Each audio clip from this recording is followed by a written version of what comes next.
Welcome to the Beverly Hills Plastic Surgery Podcast. This is Dr. J. Calvert signing in today to the last few episodes in the Podcast One studios, along with my amazing co-host, Dr. Millicent Rovelo. Dr. Rovelo, how are you? I'm doing really well. How are you? I've got the news we're moving. I know. We're changing up our studios. Still Podcast One, but in a different location. A swankier one, I do believe. I think so. I mean, we'll see what the future holds for us. But hey, you know, we like the studio. It's worked well, and we're going to stay with the plan and see how this kind of pans out for us. Yes, agreed.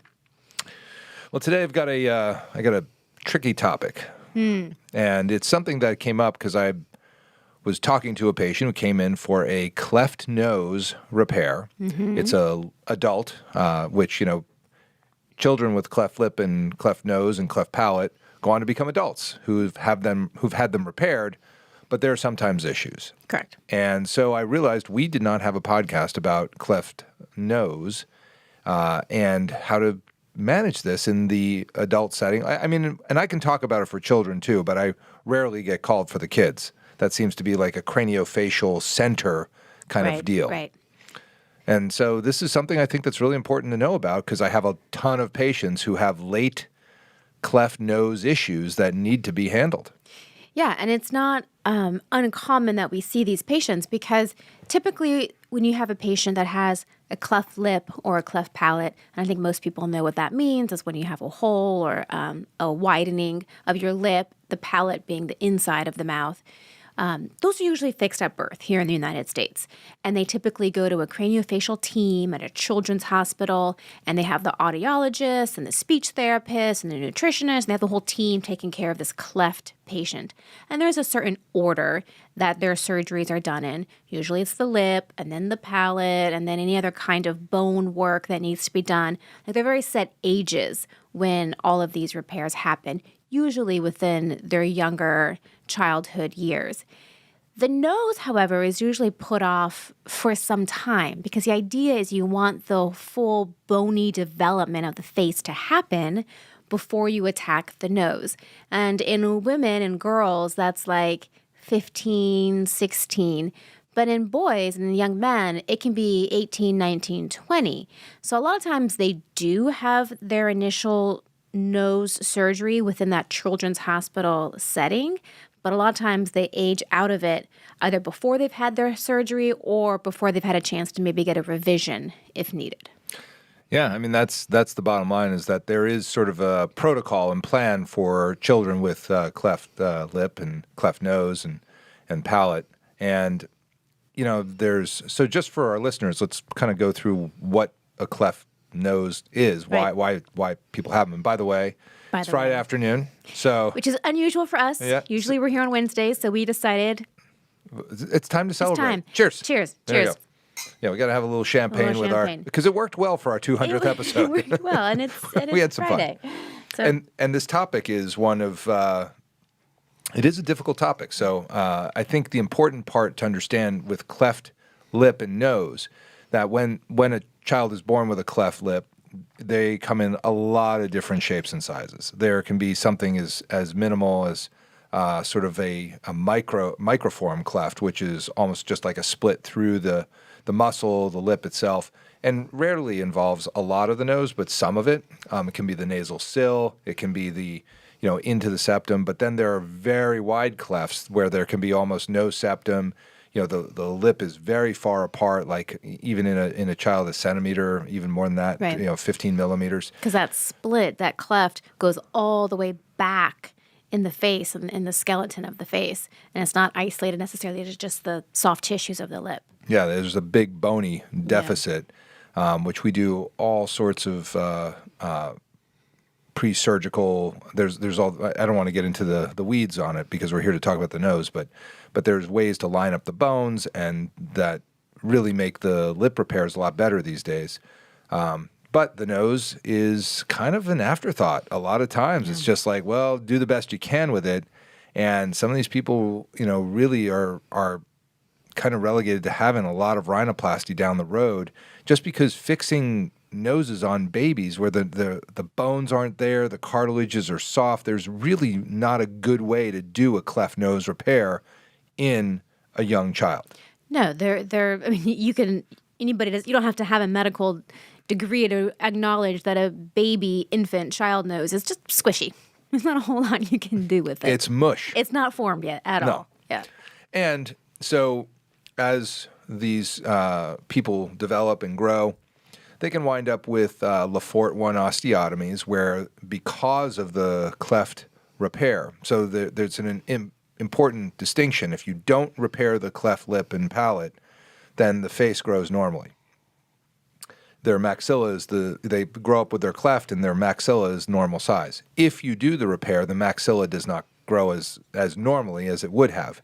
And so a lot of times we wind up basically cutting the upper jaw off of the face essentially and releasing it so that we can move it forward. Right. And that's called a Lefort 1 osteotomy, which takes a toll on the nose. I have tons of patients who've had Lefort 1 osteotomies for not only clefts, but for malocclusion of their teeth, where the teeth don't come together right and they need to move the jaws around. And their noses are demolished as part of that deal because you have to cut the septum off of the maxilla to move it. Yeah. So these are things that play into adults who come in with nose problems, nasal issues, their airway, the look of the nose, the nasal sill, the maxilla, everything resulting from the cleft that they need repaired. Yeah. Yeah. And it's a problem. I mean, these are not easy noses by any stretch of the imagination. This is not a typical rhinoplasty. It's not even a typical revision or a secondary rhinoplasty. Like the whole face has really been not demolished, but it's taken a hit. Not to mention all the scar tissue that's there, the structures that are asymmetric and kind of warped in one direction versus another. So there's all kinds of issues going on, and this is not a chip shop by any means. No, and a thing to remember, and this is what I teach the residents and I teach the fellows, the cleft tissue that is in the cleft is abnormal. It is not normal tissue. And so to treat it as such when you're trying to do rhinoplasty typically results in problems. And I see this all the time. It's the same almost with like trauma. When people have had nasal fractures, well, they didn't have a nasal fracture. They had a face fracture. They broke their maxilla. They broke the nasal bones. They broke the frontal bone. They've broken their face. They crunched their face. And it's not just a nasal fracture. And then they come in and they say, oh, we're going to do a rhinoplasty. And then the wheels come off. And nobody knows why. It's a big mystery. So I'm trying through this podcast to get out the word that when you're operating on people who've had problems with their nose due to congenital disease, trauma, or previous surgery, the operation is not simple. It is now at an ultra high level of complexity that needs to be considered when planning the operation. When planning the operation, but also from a patient standpoint, expectations in terms of how long the recovery is going to take. Your recovery time is doubled, tripled, and you're at a higher chance of having a revision because it's going to be really hard to get those cuts and those grafts to heal how you want them to because all of those forces are going to be pulling on it in off directions. Yeah, and that's for real, and that's due to the previous issues. So this patient that came in, I said, we're going to do a podcast about this so that you can kind of get to the nitty-gritty of it because she's had multiple operations, as you'd expect. And, like, the nose is completely gone. It's, like, washed out. Like, she's lost tip projection. There's it's not a good result from her previous operation. And, interestingly, went to an extremely competent surgeon. I'm sure. Somebody who's really good. That doesn't always mean that it's going to be a great outcome because there's so many things you can't predict in the healing period, Well, and I think it's just so there's, as surgeons, people think that there's some manual that you go to and, it's like a car, oh, the brake lights are out. Okay, let's go to the car manual and we'll get the brake lights fixed. And you do it this way and that's how you get the brake lights in. In surgery, when we are presented with a problem, whether it's I would like breast implants, I would like a nose job, I need this repaired, I need this, this tummy tuck thing that's not right redone, my C-section scars, it doesn't matter what it is. If you put 100 plastic surgeons in front of that problem, you are going to get 100 different answers on how to do it. And because we're plastic surgeons, all of us believe ours is the right way. Well, duh. It is. But that's the truth, is that you will get 100 different answers. And some of them will be similar, and there's generally a way that people approach it, but the nuance, this is something that I've come up on with my fellows lately. With the fellows that we train, I think we do a really good job with them. I think the fellows are learning a lot. But I think that how the next level for me in education of not only patients and not only other surgeons, but our direct, our fellows, the people that are looking to us to really get them to the next level, training them in nuance, in how to make something spectacular. Like that's, I think when people come to me for a rhinoplasty, they're not looking for they want a good rhinoplasty. They come to me because they want it to be spectacular. They want it to wow them out of their seat. And they should, because it's their face, and that's what I'm trying to do for them anyway. And so how to train that, it comes not only with education of the patients for them to understand it, but there's so much to surgery in terms of how we really line up the cases and teach our patients what they're up against, and teach our, the fellows and the residents and our staff who help us. And there's just so much to it. And because it's somebody's face, it matters. It matters so much. And I, when I see a result like this, where I'm just like, man, that guy's really good. How did this happen? How did she go from I have a kind of C- result to now it's a D-. Mm. How did that happen? And she picked somebody who's it makes me go what's the miss? Did somebody not pay attention that day? Is the teaching not right? Where's the information fail? Because the key for us in plastic surgery in the future is to create intense reliability of these operations. I think that's where we're going. It's pretty heavy. Well, it's cleft lip and palate. I'm very passionate about it. Sip of my champagne here after that one. I mean, it wasn't a rant. It wasn't a rant. It was heavy. It was a dissertation. Yeah. I feel like I need to step up for this one. Okay. Yes, you do. That's very important. Or just have a sip of my champagne. Yeah, or just realize it's Friday, and I'm like, I'm very reflective on today. Friday. I know. I am, because this is one of the fellows had an interview, and before he got on this interview, he was telling me sort of his strategy, and I go, no. I just said, no, that's not how you do this interview. And we walked through it, and I said, don't you think it'd be more powerful if you came from the